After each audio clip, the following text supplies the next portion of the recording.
Welcome to 41 Today Lifestyle, everyone. My name's Troy Thompson. Joining me today is Michael, who's the Public Information Officer from North Central Health District. Now, they're the public health entity that oversees 13 counties in central Georgia. The county health departments provide clinical services and environmental health services to their prospective counties, and the district oversees operations and provides support. Welcome to the show, my friend. How are you? I'm doing well. How are you doing today? I'm fantastic. All right, well, what kind of activities are involved in public health COVID-19 responses?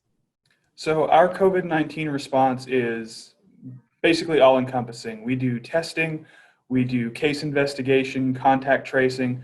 In the beginning of the outbreak too, we also did personal protective equipment distribution in conjunction with our healthcare coalition and the state office. We provided things like gowns, masks, gloves, and other supplies to our healthcare partners, long-term care facilities that needed these things to respond appropriately to the COVID-19 pandemic. And of course, one of the biggest things we do too is information sharing with all the partners that we work with. Our emergency preparedness team works constantly to make sure that everybody is getting the information that they need, making sure that all the information that they have is up to date so that everybody can prepare and respond to this pandemic appropriately.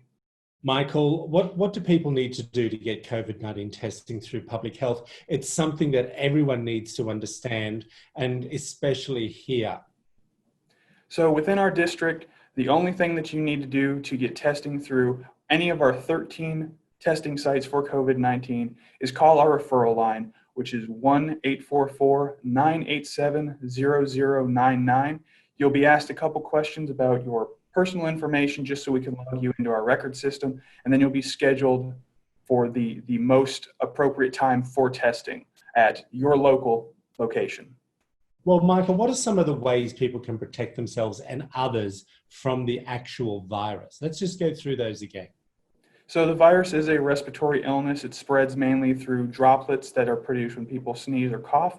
So some of the best things you can do is to wear a mask when you're around others, especially if you don't know if you're sick or not, because we do know that people without symptoms can still spread the virus. Another thing you can do is to separate yourself 6 feet from others, because we know that those respiratory particles don't usually travel further than 6 feet.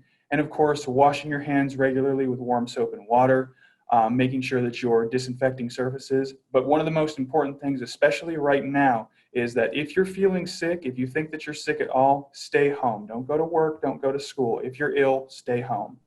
Look, one of our viewers wrote in a question that I'd like to ask you, if you wouldn't mind. What do people need to do to protect against flu while the pandemic is going on? Great question. So the biggest thing that you can do to protect yourself from flu during COVID-19 is to get your regular flu shot. Flu shots are available from a lot of healthcare providers. They're available at a lot of grocery stores, pharmacies, and of course, our local health departments offer these flu shots as well. All you need to do is to schedule an appointment through your local health department and you'll be able to get that shot. Now, is there a fee along with that if they go through your department? So most insurance programs completely cover the cost of flu shots. However, for those that are uninsured or underinsured, regular flu shots only cost $25. A high-dose flu shot will only cost $55, and those high-dose ones are the ones that are recommended for seniors. But of course, we will work with individuals to make sure that they can get their flu shot no matter what the cost is. Michael, great information. We really appreciate the time you've taken to help educate our viewers. You're welcome. You want to find out more information, there it all is up on the screen. North Central Health District, let them guide you through this pandemic. Click on their website, all the information will be there. Back after this short break.